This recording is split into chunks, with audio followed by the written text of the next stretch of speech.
Okay, and this paper relates to my ongoing project or book project, which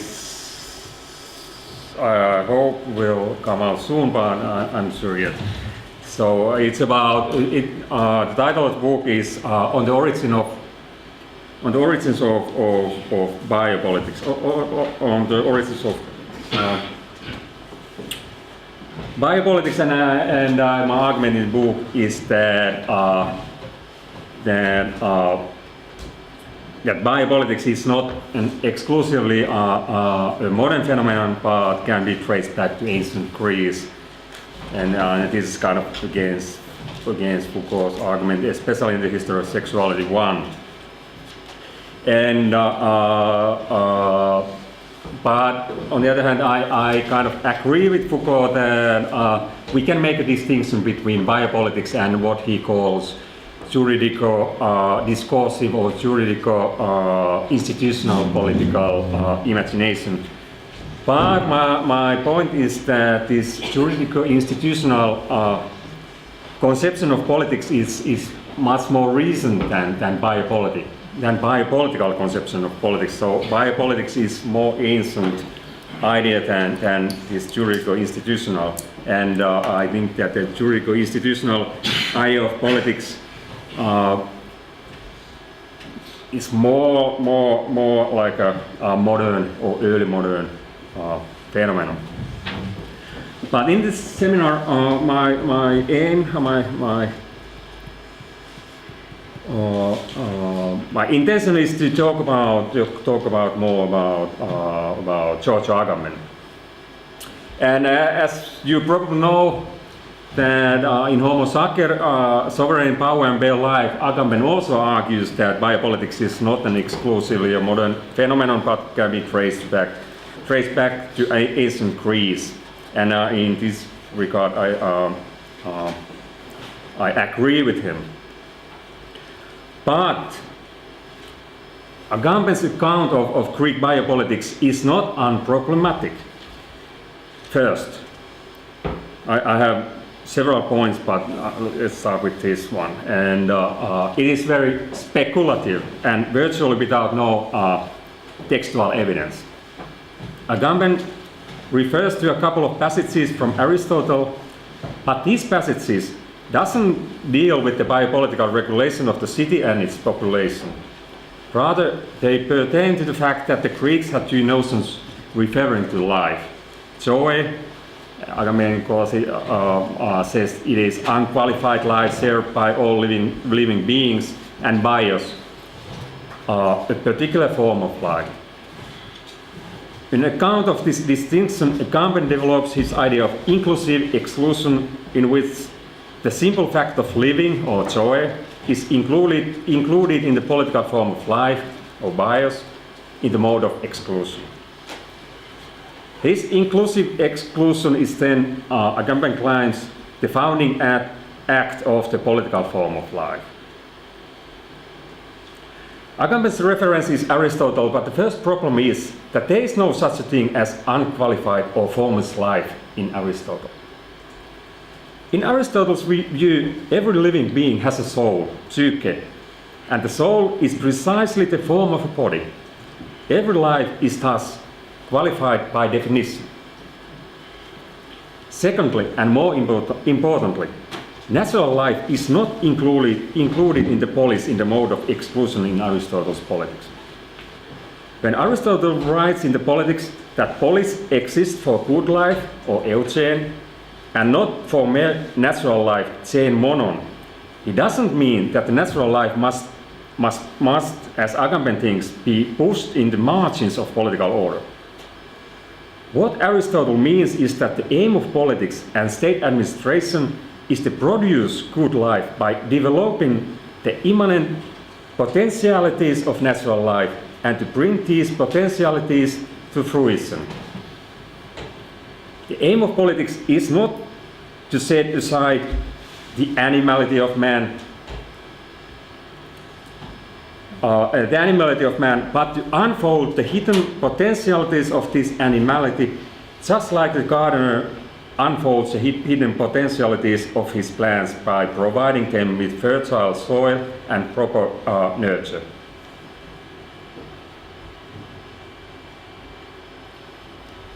Thirdly, Agamben takes for granted Hannah Arendt's famous thesis in the human condition, based mainly on her reading on Aristotle's Politics, that simple natural life was excluded from the sphere of the polis and confined as a mere reproductive life to the sphere of the oikos in classical Greece.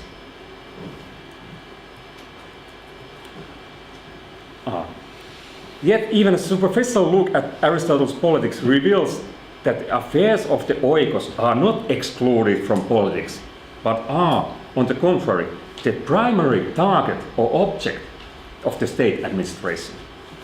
In the politics, even the most private aspects of the affairs of the oikos are under the control of political authorities, including sexual behavior, the number of children, child rearing, education, the amount of property, and so on and so forth. I'll do that thing. And according to Aristotle, the oikos and the polis are not separate domains at all, but constitute a unit in which the polis is the determining entity. Or as Aristotle says, the city-state is prior in nature to the household and to each of us individually. Although Aristotle admits that some things are one's own, or idea, and some held in common, koina, this doesn't entail that in his view there would exist an autonomous private sphere in the polis in whose matters the magistrates would have had no authority to intervene. It is up to the magistrates to decide what is one's own and what is common. And I think the same holds true with the Greek polis in general.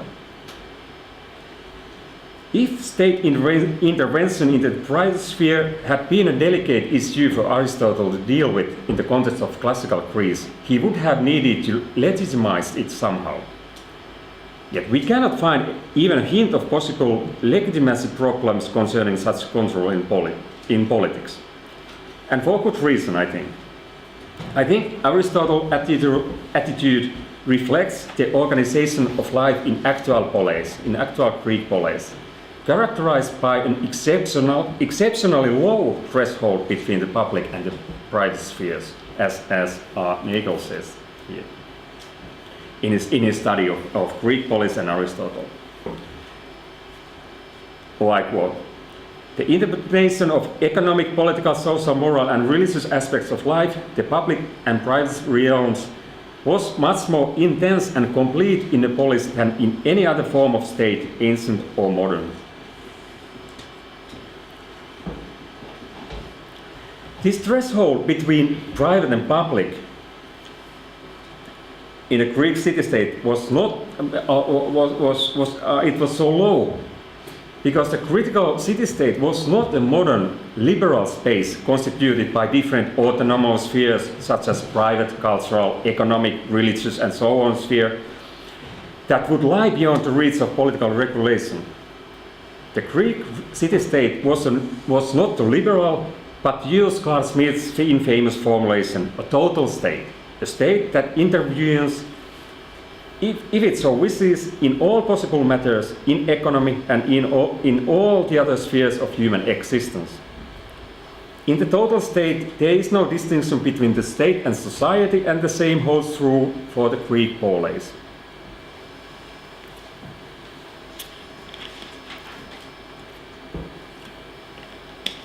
Perhaps even less clear-cut is the difference between household management, or oikonomia, and government of the city-state in antiquity.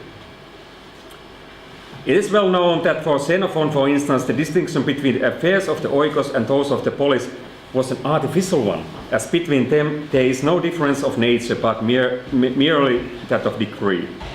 But less well known is the fact that in the Politics, Aristotle also asserts that the city-state is governed by oikonomia.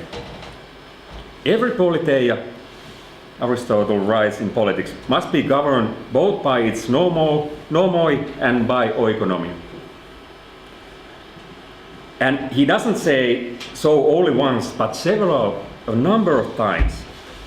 He says, for instance, about monarchy. Absolute monarchy is oikonomia over a city-state or over one or several peoples, and so on and so forth. Furthermore, if we examine the use of verb oikeo or oikesis, meaning oikeo meaning I inhabit, but in Greek they use this form. Oikeo meaning to inhabit, but also to manage a household, and its derivatives such as oikesis meaning the act of dwelling, but also the act of management in Greek literature. We cannot dismiss the fact that it was not restricted to the household management. There are plenty of cases where oikeo is employed to indicate the management of the city-state as a whole. We find such a usage in Euripides, in Thucydides, in Aeschines, in Isocrates, particularly in Plato's Republic, where he uses the verb oikeo several times in the sense of to manage the affairs of the state.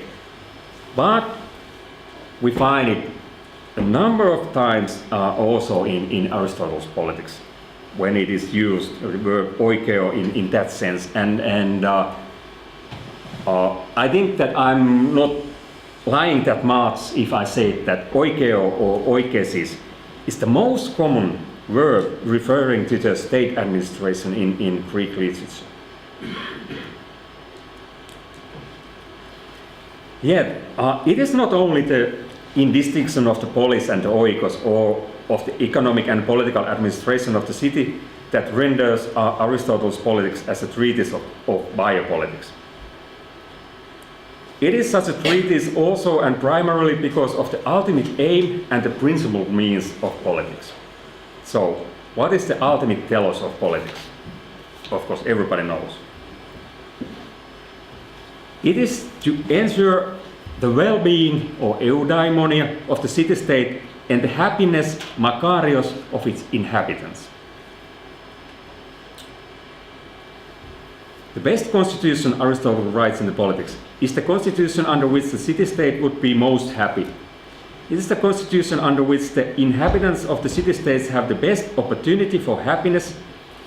It is an order in which everybody would live in felicity.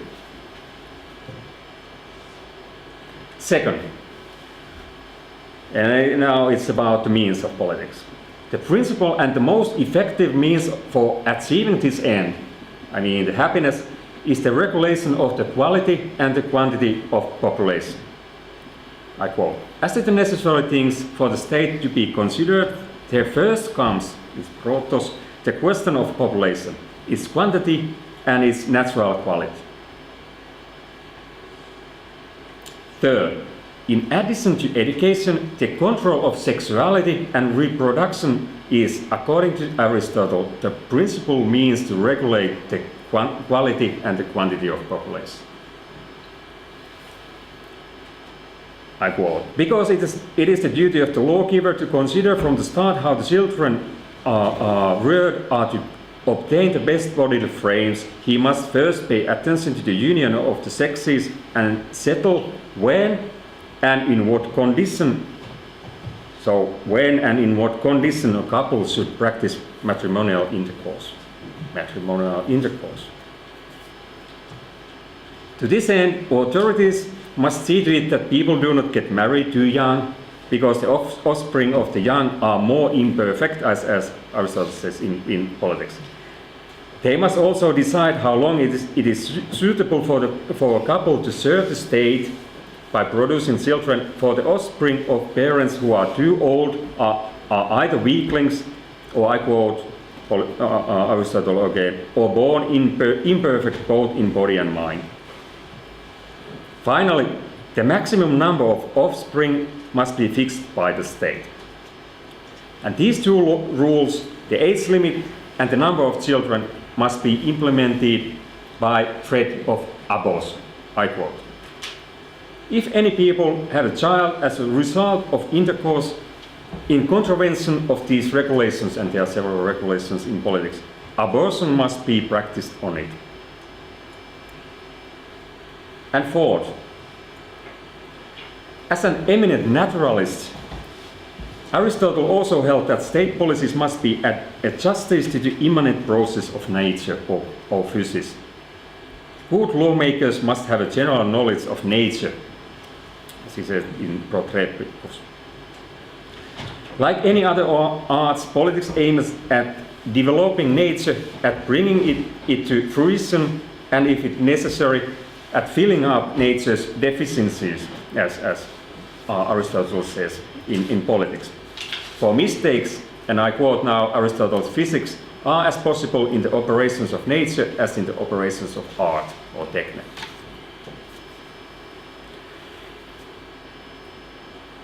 Yet, one cannot fill up nature's deficiencies if one doesn't know its immanent principles, be they those of procreation, health, or psychic life. And this is an example from Nicomachean Ethics about the psychology, about the importance of psychology for the statesman. It is clear that the statesman must have some acquaintance with psychology, just as physician who is to heal the eye or the other parts of the body must know the anatomy.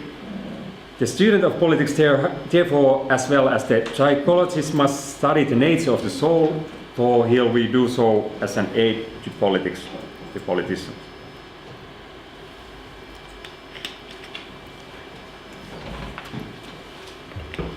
Indeed, even the Aristotelian definition of man as a zoon politikon bears witness to the fundamentally biopolitical nature of his political thought. Zoon politikon is not a legal subject. Indeed, it is contestable whether the Greeks had the concept of legal subject in the first place, as the Athenian citizenship, for instance, was more an ongoing process than a fixed legal status.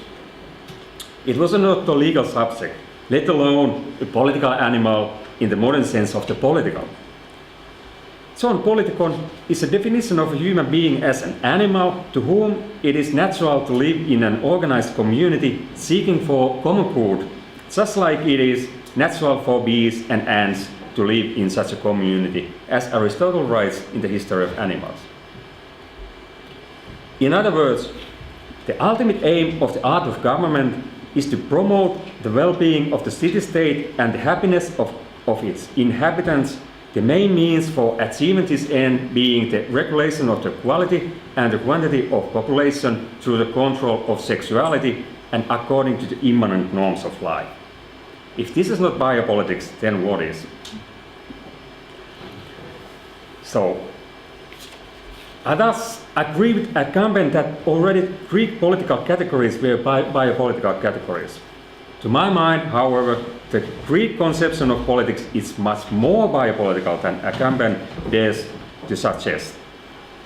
Agamben argues that the Aristotelian and thereby the Greek conception of politics is the concealed condition of possibility of modern biopolitics, and, he writes in Homo Sacer, that the entry of natural life into the sphere of politics in modernity, after all, I quote, signals a radical transformation of the political philosophical categories of classical thought.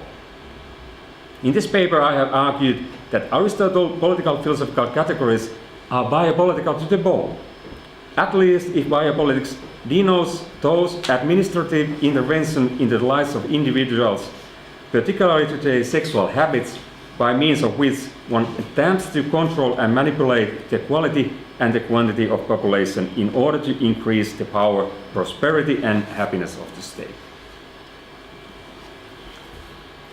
However, although I indeed argue that the Western understanding of politics was already essentially biopolitical in ancient Greece, I do not claim that the history of biopolitics would constitute or continue from antiquity to the 20th century. This history is marked by several ruptures understood as obstacles preventing the adoption and diffusion of the Platonic, I would include Plato here as well, Aristotelian biopolitical model of politics, despite the influence these philosophers have otherwise had on the Roman and Christian thought. And among these ruptures or obstacles preventing the adoption and diffusion of biopolitical vision of politics, we may include the legalization of politics and the political subject in the Roman Republic, the privatization of everyday life in the Roman Empire, the regularization of biological life, and the sanctification of law in early Christianity. And these tendencies correspond loosely to what Foucault calls the juridico-institutional model of politics. But my contention is that although medieval political thought was indeed characterized by such a model, it is nonetheless a more recent phenomenon than biopolitics. The decline of the Greek city-state, the rise of Roman Empire, but especially the emergence of Christianity also entailed the decline of the biopolitical vision of politics. It was not until the Renaissance that the biopolitical vision of politics originating in the political thought of ancient Greece became topical again. Thank you.